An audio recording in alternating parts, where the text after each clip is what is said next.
Good afternoon from the always beautiful Byron Bay area of northern New South Wales, Australia. Today I'm going to talk about some of the beautiful villages that you can visit in the hinterland. I'm going to talk about the entourage effect of sunlight and its effects on both the brain in early development and later in life. And I'm going to talk about a little bit about the Internet 3.0 and the role technology companies like Chainlink will have in this new internet system. So if you're interested in the hinterland of the Byron region, if you're interested in sunlight, the entourage effect and its effect on the brain, and you're interested in Internet 3.0 and Chainlink, keep watching. Hold on for the mandatory musical break. I'll be back in a second.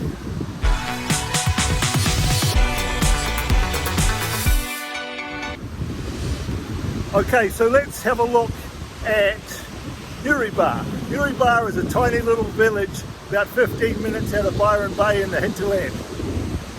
It's a historical village, one street town, and of course it's the location of the Harvest Deli and Cafe where I spend a lot of my time reading and writing, and it's well worth a visit. It's a 15-minute drive from Byron. You can either carry on up on the Pacific motorway or you can take a turn off just south of Byron, just from Broken Head. You take the right hand road up to the Harvest, and the Harvest Cafe is fabulous, focus on seasonal and local foods, and from the start of next year I'll be liaising with them and running courses with them on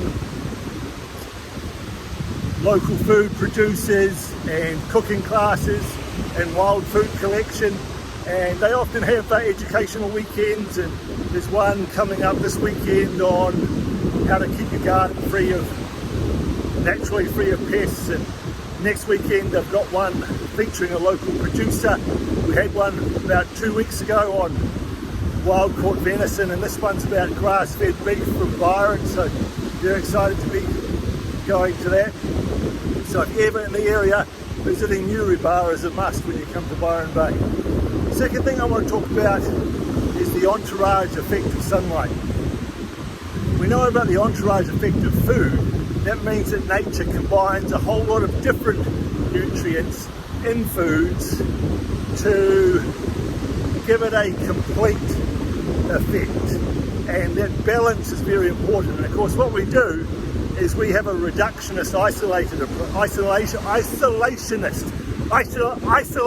approach, and we remove certain nutrients from foods.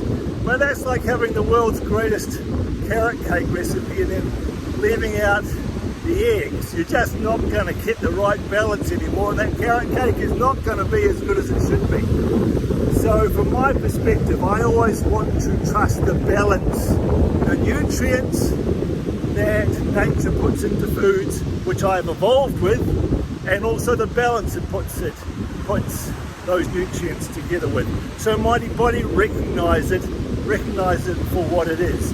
So that's what the entourage effect. Now, not only do you get that with food, but you also get that with sunlight, because sunlight is not just about vitamin D.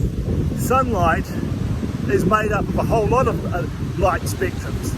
Not just the visible light spectrum either. So it's got the visible light spectrum in the middle of the wavelengths, but either side it's also got ultraviolet light and infrared light. And ultraviolet light can be divided up into A, B and C. Now UVA and UVB reach the Earth's surface, but UVC does not. It's blocked by the atmosphere. And infrared light can be divided into far infrared and near infrared light, and I'll talk about the different effects those lights have in another video. So not only is there a mixture of lights in sunlight, there's also a myriad of effects that sunlight has on the body. It's not just about vitamin D. Other benefits that you get are nitric oxide release in the skin. The sunlight stimulates T cells in the skin. Half of our T cells for our immune system is stored in our skin, where they're stimulated by sunlight. That's how important sunlight is for the immune system. There's vitamin D, there's T-cell stimulation, there's nitric oxide is released from the skin with the action of sun. This nitric oxide helps vasodilate blood vessels and lower blood pressure. There's endorphins, there's melatonin, there's serotonin. So all these chemicals in the body are there because of the action of sunlight. And that's the ones we know about. As I've discussed a lot, we now know too that there are mitochondria free in the bloodstream. We don't know yet what they're doing. We thought mitochondria were all just in our cells, but now we know they're circulating in our bloodstream. And of course, my opinion would be that those mitochondria are there because that's how we communicate with the environment. The electromagnetic frequencies and the sun, which those bacteria, which the mitochondria used to be, have had some sort of relationship with for over 4 billion years. So that's really the exciting area of my work and scientific research about what these mitochondria, what we're going to learn about what these mitochondria are in the bloodstream. So that's the entourage effect of sunlight. Now that's really critical for the human brain. We know that autism and ADHD, the lower the levels of the vitamin D of either the mother during pregnancy or the child in infancy, the lower level of vitamin D, which means a lower exposure to sunlight obviously, then the much greater risk of autism or ADHD. We also know that's the same with the elderly brain in terms of Alzheimer's disease, non-Alzheimer's, dementia and multiple sclerosis. In fact, studies have shown that if you take African people from Uganda, and of course the more melanized your skin, the more sun exposure you get. So if you take African people from Uganda and they move to Sweden, which is very high latitude obviously, and much less sunlight with much less UV, the risk of their children having autism or ADHD goes up by 200%. Just like multiple sclerosis in the brain, the higher you live in the latitude, the further you away are from the sunlight which gives you vitamin D, the greater your risk of multiple sclerosis.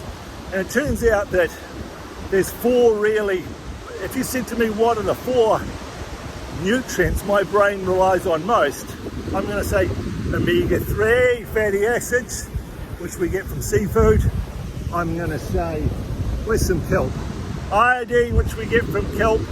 I'm going to say vitamin A, which we get from liver. And I'm going to say sunlight. So when you think about it, as a species, we almost certainly moved from the trees. We discovered fire, freed up nutrients from food, which allowed us to travel. And it also allowed us to minimize the length of our gut and increase the size of our brain. And we traveled to the beach. And what did we find when we got here? Found an incredible source of seafood, particularly shellfish, which gave us the omega-3s for our brain. There's a reason I'm running. I'm not being chased. We found the omega-3s. We found a lot more sunlight than we were getting in the trees where we used to live.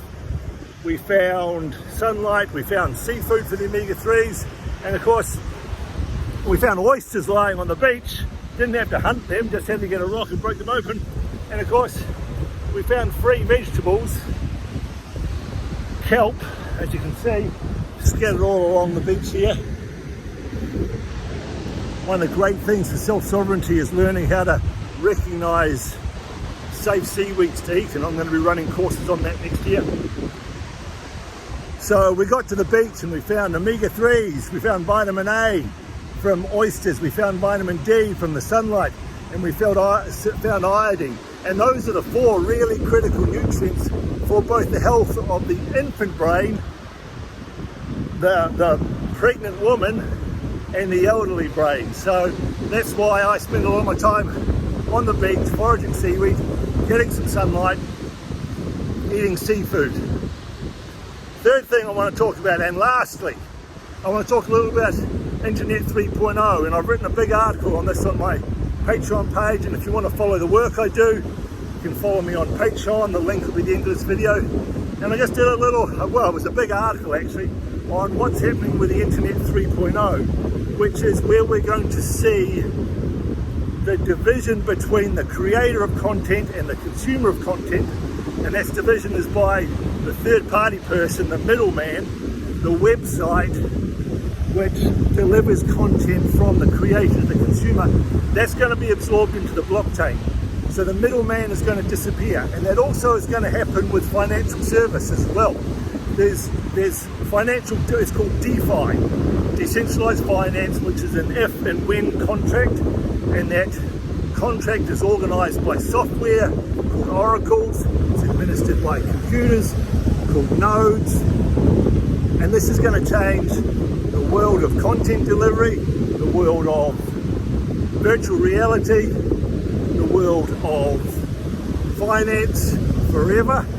So it's very important to know about us, to know about that. And of course, we are going to need technologies companies like Chainlink, which specialize in converting real-time data into blockchain data back again, and also supervising that, using the software to supervise the contracts to make sure they're absolutely secure against hacking.